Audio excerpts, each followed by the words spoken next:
నీ పాపముల వలన నీకు వచ్చే జీతం ఏమిటో తెలుసా?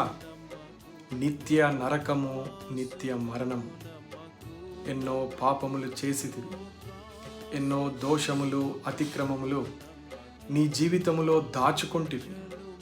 బహుశా నువ్వు అనుకుంటున్నావు, నా పాపములు, దోషక్రియలు, అతిక్రమములు ఏ మనిషికి తెలియదు, నేను చాలా మంచివాడిని, చాలా శ్రేష్టమైన వాడినని అనుకొనుచున్నావు.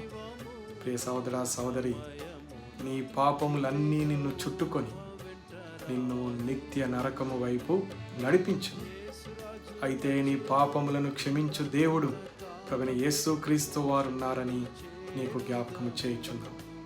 ఆయన ప్రశస్తమైన శిలువ రక్తము నీ ప్రతి పాపమును కడుగుటకు సిద్ధముగా ఉన్నది. యేసు ప్రభుని నీ రక్షకుడిగా అంగీకరించుము. నీ